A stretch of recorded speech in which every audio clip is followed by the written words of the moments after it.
বিশ্ববিখ্যাত একজন আল্লাহর ওলি, তার নাম মালিক ইবনে দিনার আল ইরাকি আল বসরি। অ্যাটেনশন, আল্লাহর একজন ওলির নাম মালিক ইবনে দিনার। পৃথিবীর এমন কোন মুহাদ্দিস নাই যে ওনার জীবনী না লিখেছেন উনি এত বড় ওলি ছিলেন। কিন্তু শুনলে আশ্চর্য হবেন, উনি প্রথম জীবনে মদও পাইছিলেন, নেশাগ্রস্ত ছিলেন। প্রশ্ন রাখতে পারেন, ফরিদ হুজুর, মদপায়ী ব্যক্তি কি করে এত বড় ওলি হলো? মদপায়ী, নেশাগ্রস্ত, কিন্তু ওলি হয়ে গেল কি করে হলেন তিনি? লাইলাতুল বরাতের রাত্রিবেলা, কোন কোন বর্ণনা আসছে কদরের রাত্রিবেলা তিনি বসে বসে মদ পান করতেন। চিন্তা করেন তো, কদরের রাত্রি মানুষ মদ পান করে, সে কত বড় নিকৃষ্ট, সে কত বড় নিকৃষ্ট যে কদরের রাত্রে সে মদ পান করে। আমার দিকে তাকান। তুমি একদিন ওয়াজ করতেছে হযরত মালিক ইবনে দিনার রাহমাতুল্লাহি আলাইহি। একজন মুসল্লি দাঁড়ায় বলল, ও মালিক ইবনে দিনার, আমি তো তোমার কয়দিন আগেও দেখছি তুমি এই মদ পান করিয়া মদের দোকানে বুম হয়ে পড়ে থাকতে। বক্তা হইল কবে? আল্লাহু আকবার। না না, আরো জোরে জোরে জোরে জোরে বলেন। তুমি মদ পান করে নেশা করে পড়ে থাকতে, তো এ বক্তা কবে হইলে? তুমি এত সুন্দর সুন্দর নসিহত করতেছো, তোমার এই পরিবর্তন কেমনে হইল? ব্রাহ্মণবাড়িয়াবাসী খুবই মনোযোগ দিয়ে কথাগুলি শুনে যাবেন। ও মুসলমান, মালিক ইবনে দিনার ওয়াজ করতেছে, লোকটা ডাক দেয়, বলো মালিক, তোমার না কয়েক বছর আগে নেশাগ্রস্ত পাইছি, নেশা করে তুমি বুধ হয়ে পড়ে থাকতা। ওয়াজ করো কবে থেকে? তুমি ভালো হলে কবে থেকে? কেমনে তুমি ভালো হলা? মালিক ইবনে দিনার আল ইরাকি বলতেছে, আল্লাহর বান্দা, একটা ঘটনা আমার জীবন আজকে পরিবর্তন করে দিয়েছে। বলে কি ঘটনা? বলে ঘটনা হলো, আমি রাত্রি ভর মদ পান করতাম। আমি কাস্টম অফিসার ছিলাম, ট্যাক্স আদায়কারী ছিলাম। আমি ট্যাক্স উঠাইতাম, অনেক পয়সার মালিক ছিলাম। ওই পয়সা দিয়ে মদপান করতাম। আমি কদরের রাত্রিবেলা আমি মদপান করেছি। আমার একটা ছোট্ট মেয়ে বাচ্চা হলো, মেয়েটা বড় আদরের ছিল। আমারে খুব মায়া করত, ভালোবাসতো। আমারে সারা মেয়ে বাচ্চাটা কিছুই বুঝতো না। মালিক ইবনে দিনার আল ইরাকি বসরি রাহিমাহুল্লাহ তাআলা ডাক দিয়ে বলতেছে, দুনিয়ার মানুষ, একদিন মদের বোতল নিয়ে, মদের পেয়ালা নিয়ে আমি বসে আছি। মদের পেয়ালা নিয়ে আমি বসে আছি, মদের পেয়ালা নিয়ে আমি বসা। এমন সময় মদ পান করতেছি, ছোট্ট মেয়েটা দৌড়ে আসছে, কচি কচি হাত দিয়ে আমার মদের ছোট ছোট পেয়ালাগুলি ঠেলে ঠেলে মেয়েটা ফেলে দিচ্ছিল। মেয়েটা আমার বড় আদরের ছিল, আমার কাছে ভালোই লাগতেছিল। কিন্তু পরের বছরে আমি আবার কদরের রাত্রিবেলা বসে বসে মদ পান করি। সেই দিন মদ পান করার সময় আমার চোখে জল এসে গেল। আমি চোখের পানি ফেলে ফেলে কান্না করতেছিলাম আর চিন্তা করতেছিলাম, এই যে আমার মেয়েটা গত বছরে আমার মদের গিলাস ফেলে ফেলে দিল, আর আজকে আমার মেয়েটা 3 মাস আগে ইন্তেকাল করে কবরস্থ হয়ে গেছে। হুজুর আপনি বলে দেন, ইন্নাল মাউতাল্লাযী তাফিরুনা মিনহু ফাইন্নাহু মুলাকীকুম।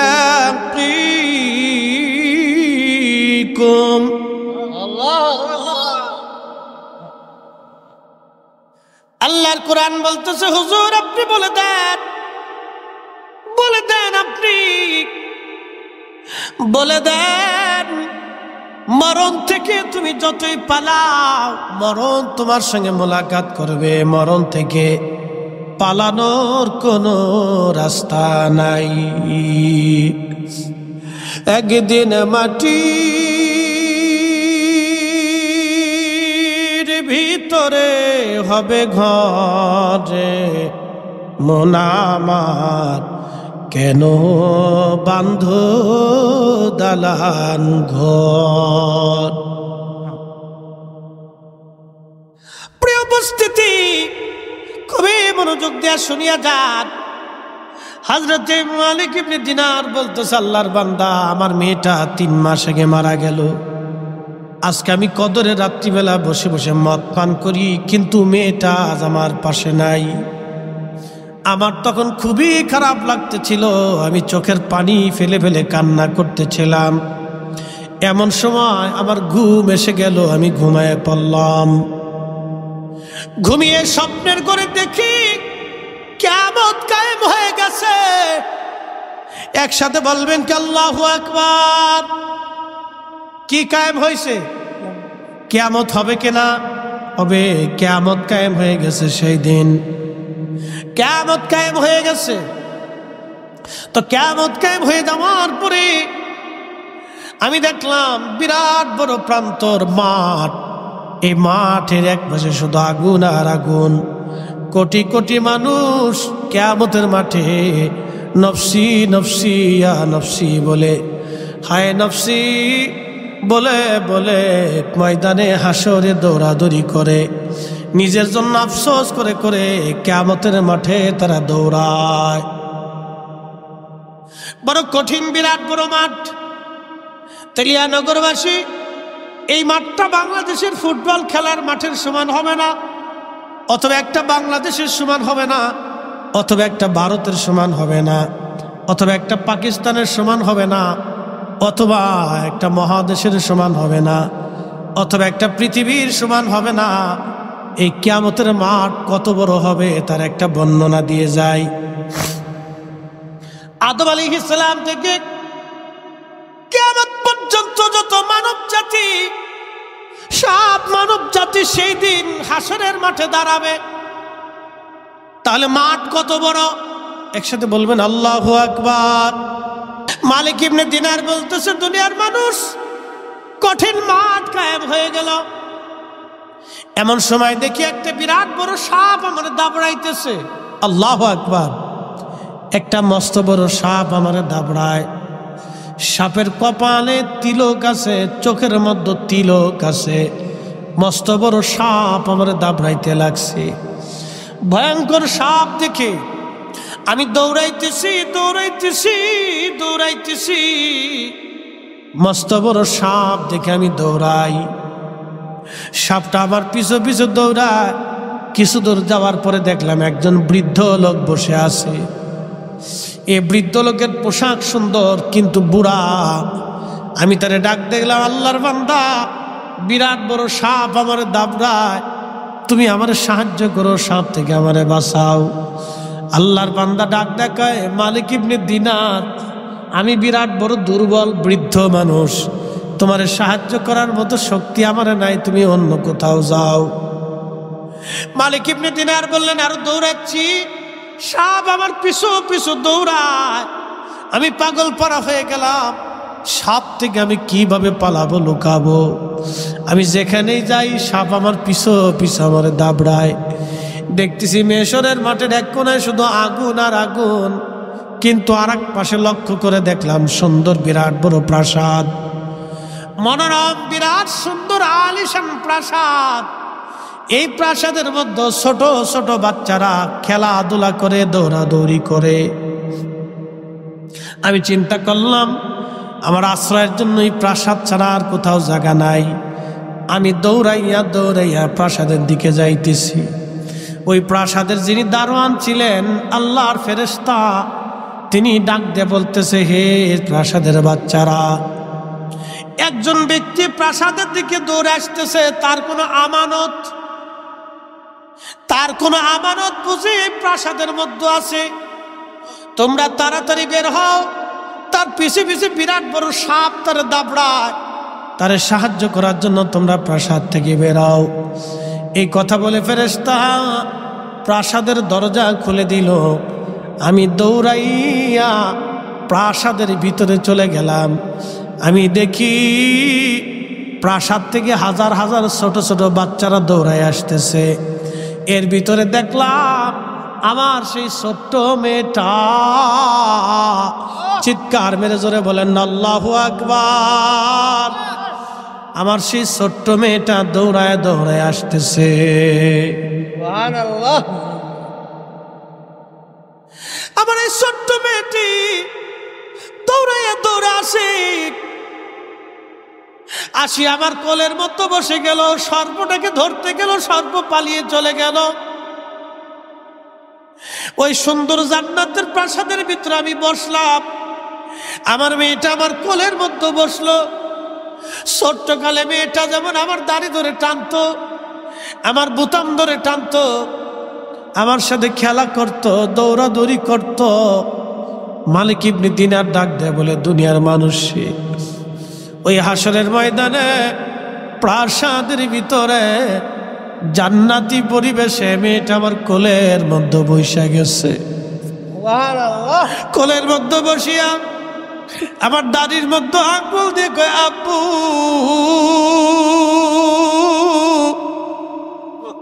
তোমার কি এখনো সময় হয় নাই তুমি মদপাই থেকে ফিরে আসবা? তোমার কি এখনো সময় হয় নাই তুমি নামাজের দিকে ফিরে আসবা? তোমার কি এখনো সময় হয় না আব্বু তুমি আল্লাহর দিকে ফিরে আসবা?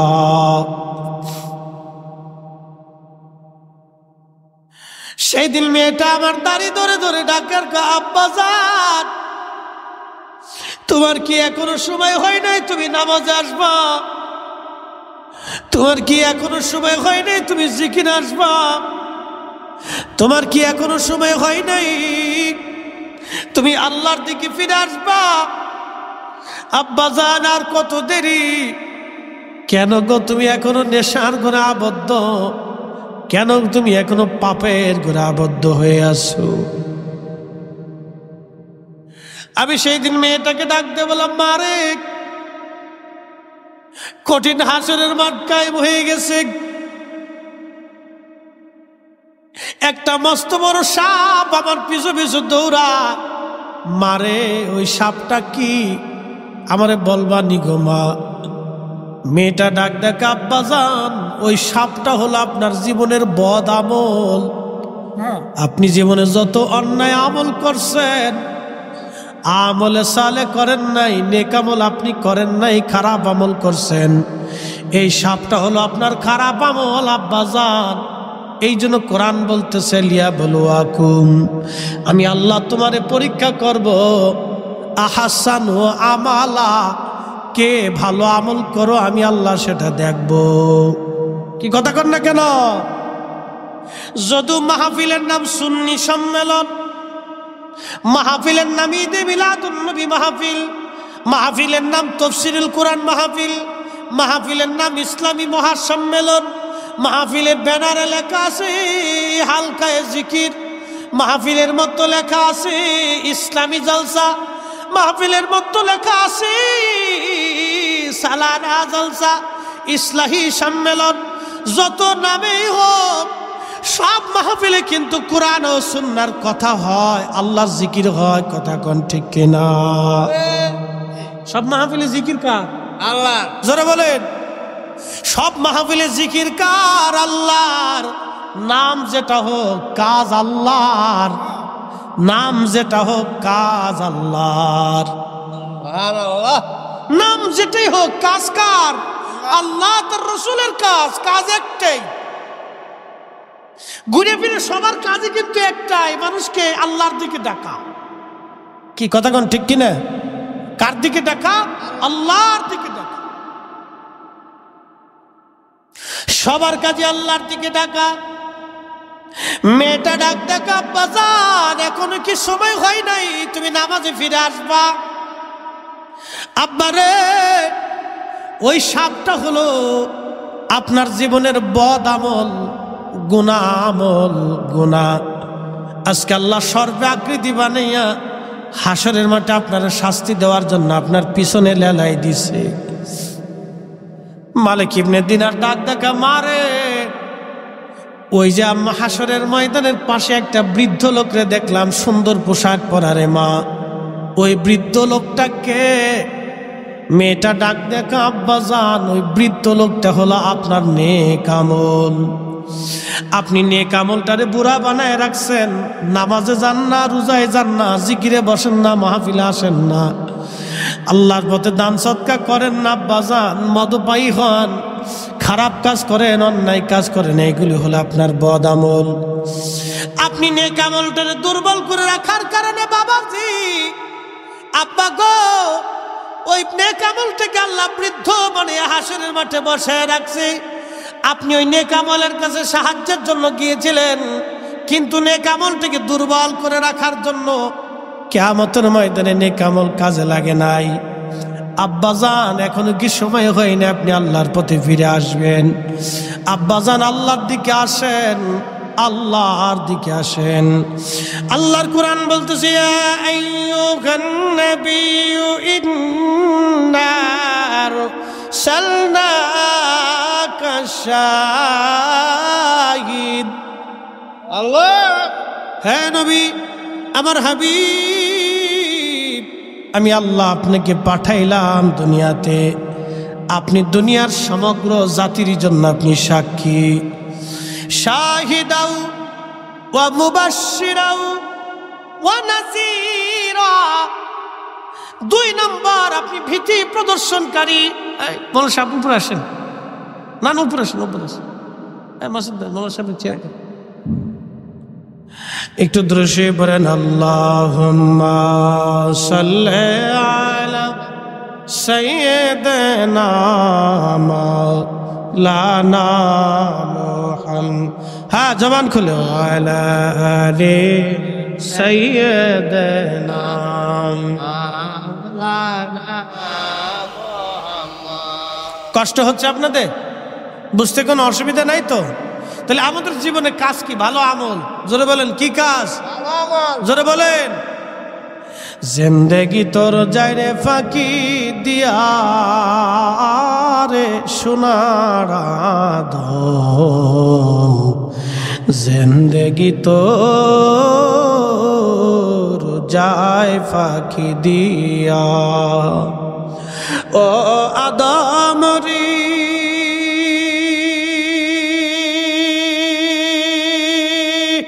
পাক ধরিয়া গেছে দাড়ি, দন্ত বাসে গোটাচারি,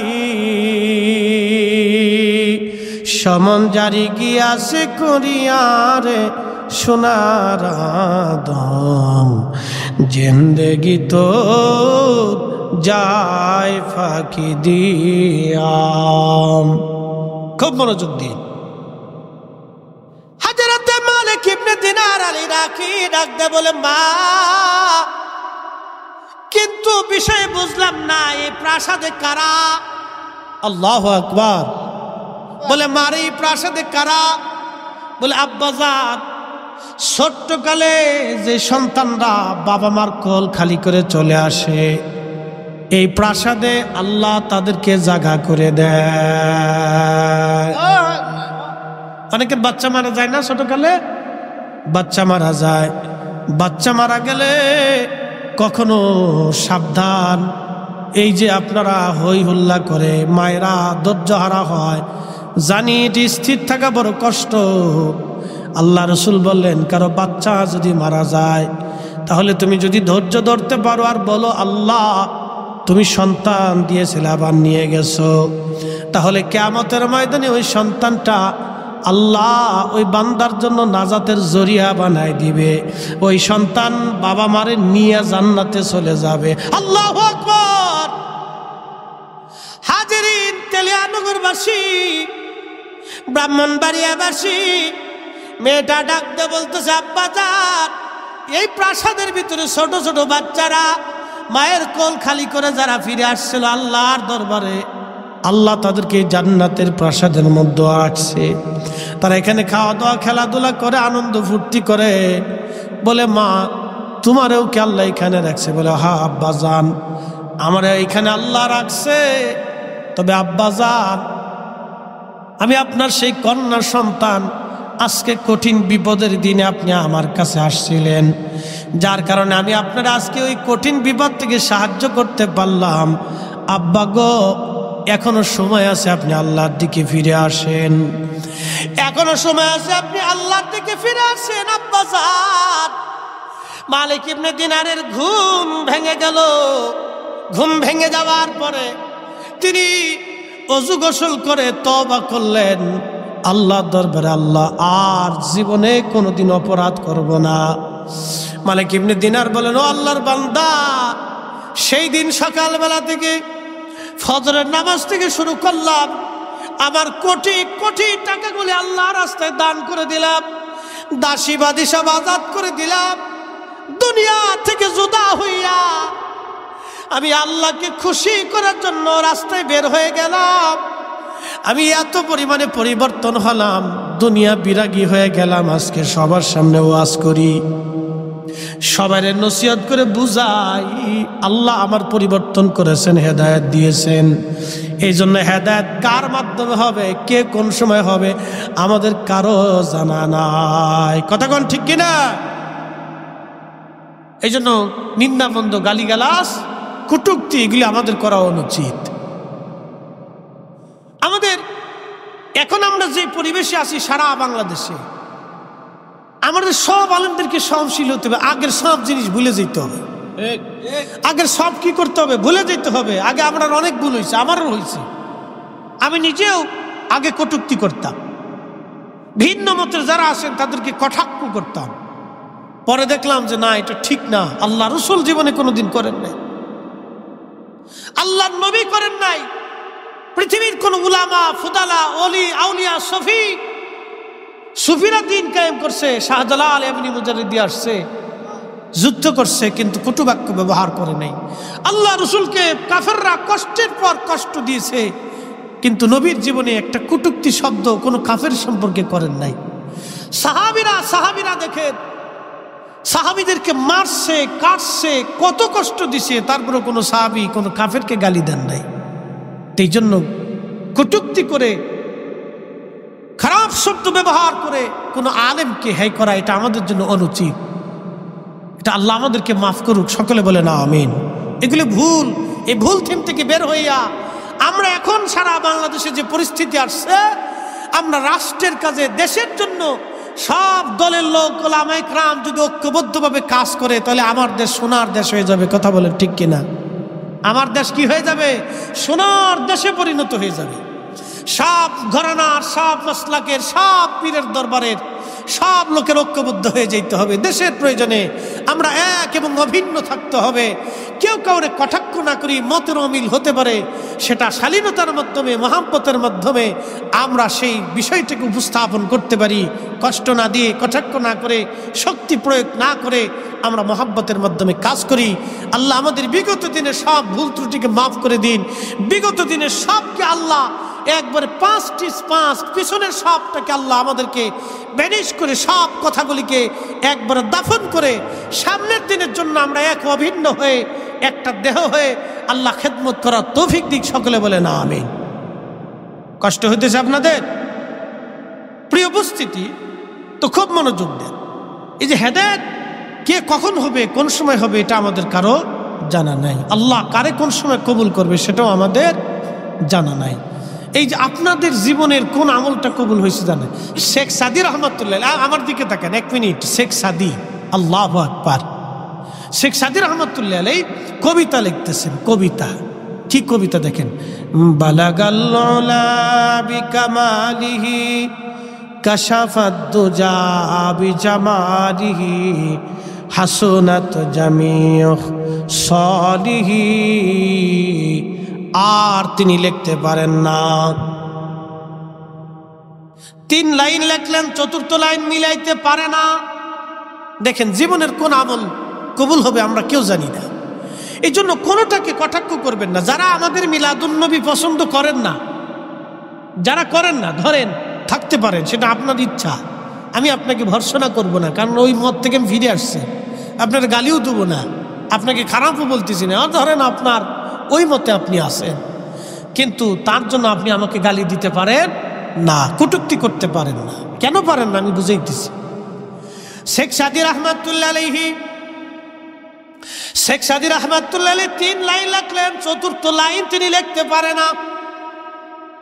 ঘরের মধ্যে শুয়ে আছেন, স্বপ্নে দেখে রাহমাতুল লিল আলামিন তশরিফ আনছে। না না হয় না, আরো জোরে জোরে জোরে। বাইরে নবী দেখা কি যাহা কথা? আপনি কি চাইলেই পারবেন? টিকিট কাটলে পারবেন, ভিসা লাগাইলে পারবেন, কোনো সুযোগ নাই। আমেরিকায় ভিসা করা, আমেরিকার নাগরিকত্ব পাওয়া খুব জটিল, কঠিন। রাশিয়ার নাগরিকত্ব পাওয়া খুব কঠিন। এটা যত কঠিন, তার চাইতে অপ্রেসিভ কঠিন আল্লাহ রসুলকে দেখা। কিন্তু যদি আল্লাহ নবী খুশি হয়ে যায়, তাহলে এর চাইতে সহজ আর কিছু নাই, ঠিক না? যদি আল্লাহ নবী খুশি হয়ে যায়, তাহলে এর চাইতে সহজ আর নাই। একসাথে বলবেন আল্লাহু আকবার। তো শেখ সাদী রহমাতুল্লাহ আলাইহি 3 লাইন লেখার পরে আর লিখতে পারে না। আল্লামা শেখ সাদী রহমাতুল্লাহ আলাইহি ঘুমানো, স্বপ্ন দেখতেছে রাহমাতুল লিল আলামিন তশরিফ আনছেন। এসে বলতেছে, সাদী তুমি কি লেখো? সুবহানাল্লাহ বলবেন না। শেখ সাদী ডাক দিয়ে বলতেছেন, ইয়া রাসূলুল্লাহ, ইয়া হাবিবাল্লাহ, নালায়েক গুনাহগার আর কি লিখবে? আমি সাদী আপনার প্রশংসা গাথা লিখতেছি, আপনার নাতে রসুল লিখতেছি। বালাগাল উলা বিকামালিহি কাশাফাদ দুজা বিজামালিহি হাসনাত জামিউ খুসালিহি। আল্লাহর নবী বলেন, সাদী তারপরে কি? আল্লাহু আকবার। কাজী নজরুল লিখছে, ত্রিভুবনের প্রিয় মুহাম্মদ, বলেন ত্রিভুবনের প্রিয় মুহাম্মদ এলো রে দুনি আয় রে সাগর আকাশ বাতাস দেখবি যদি আয় রে সাগর আকাশ বাতাস দেখবি যদি। ধুলির ধরা বেহেশত আজ জয় করিল দিল রে লাজ। আজকে খুশির ঢল নেমেছে ধূসর সাহারায় রে সাগর আকাশ বাতাস দেখবি যদি আয় রে সাগর আকাশ বাতাস দেখবি যদি।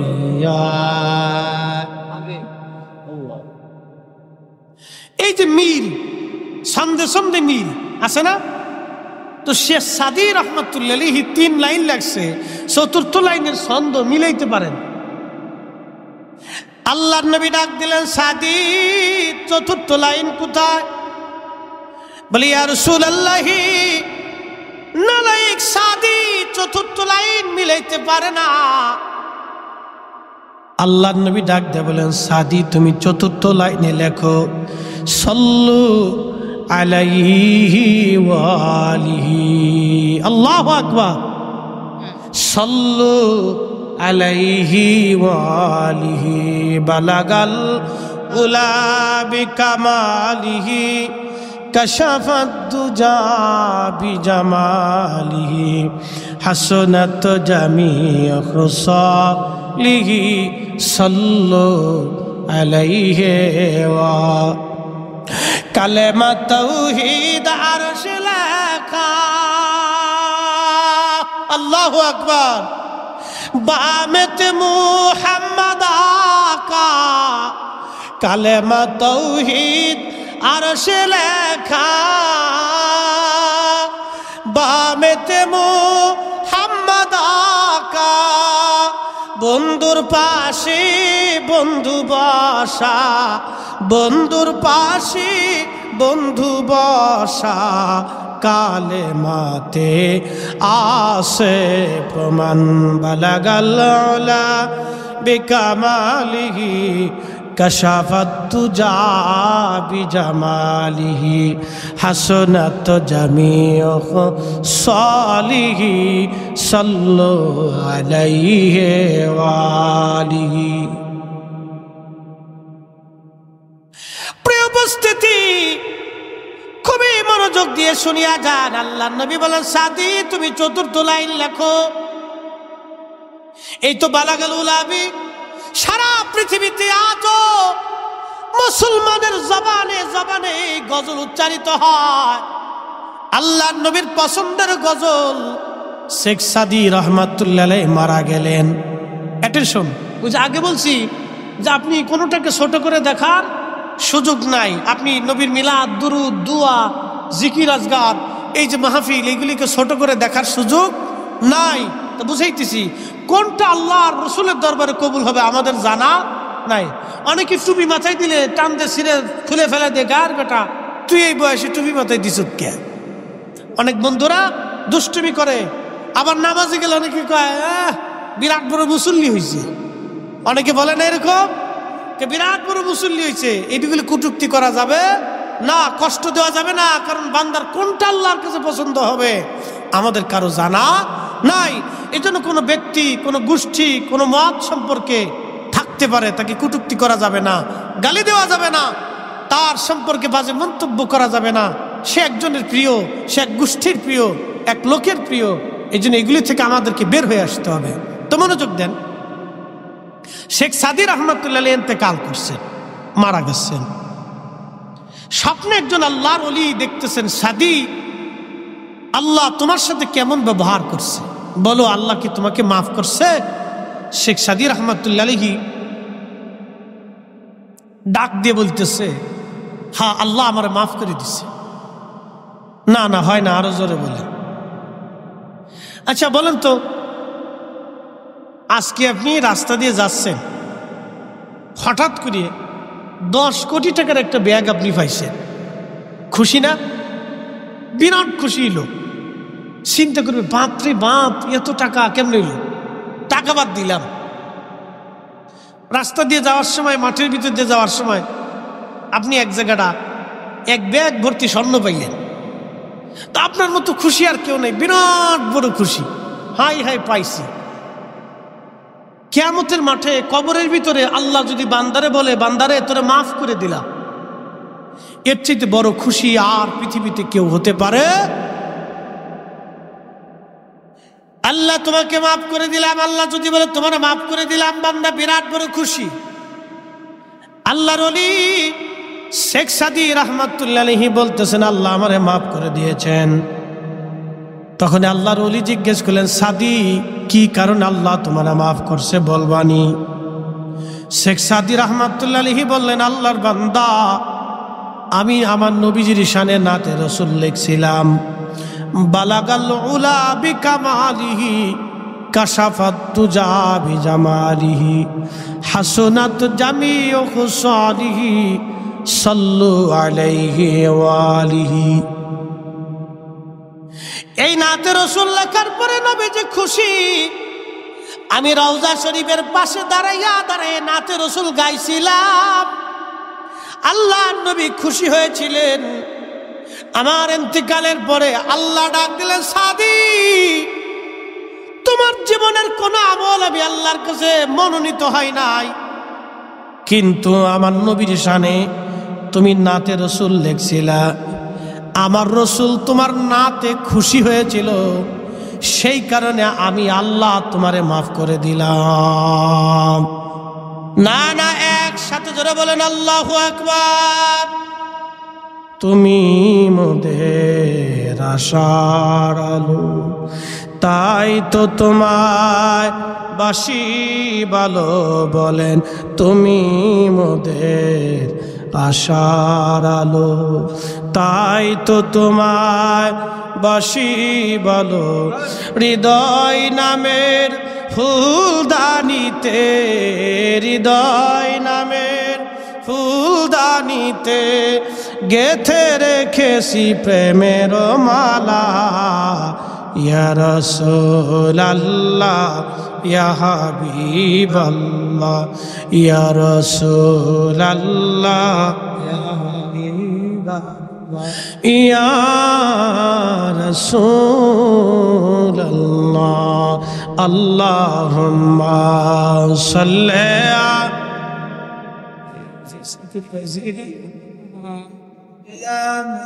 হ্যাঁ জবান খুলে একসাথে ওয়ালা আলি সাইয়্যিদিনা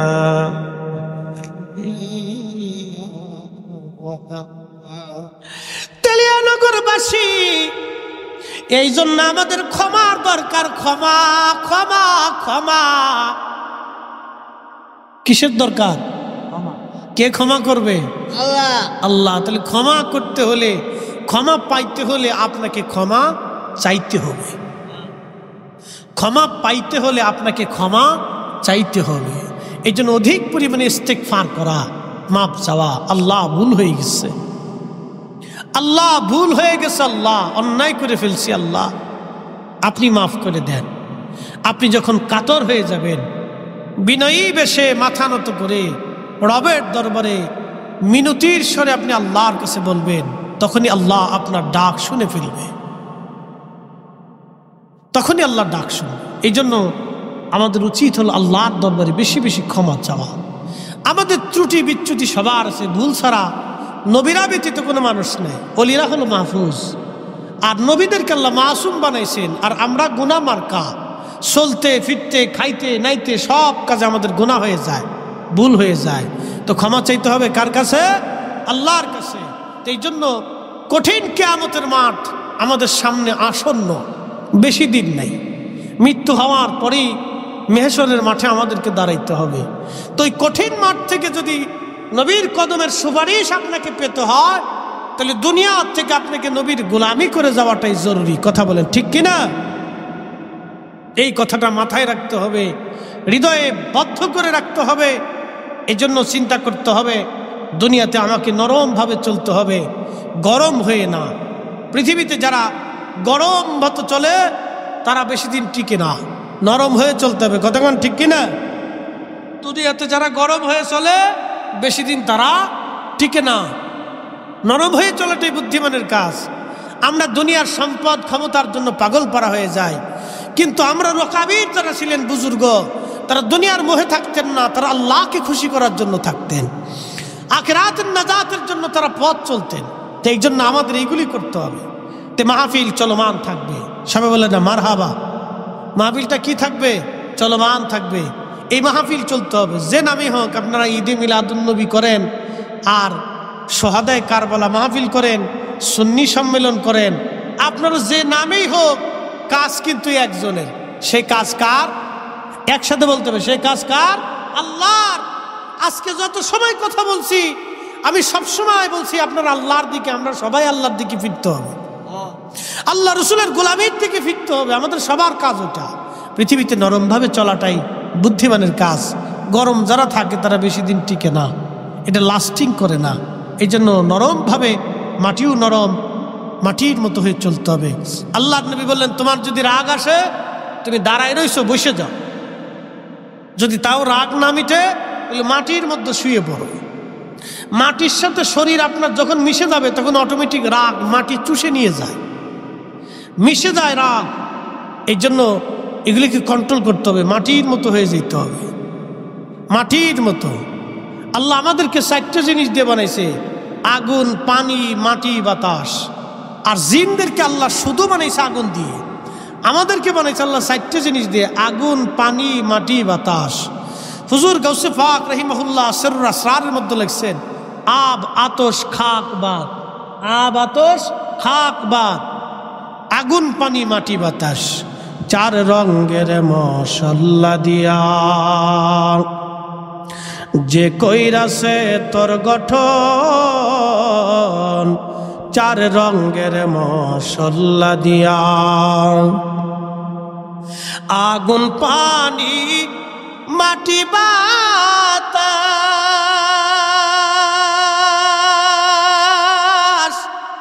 একই যোগে করিয়া প্রকাশ আগুন পানি মাটি বাতাস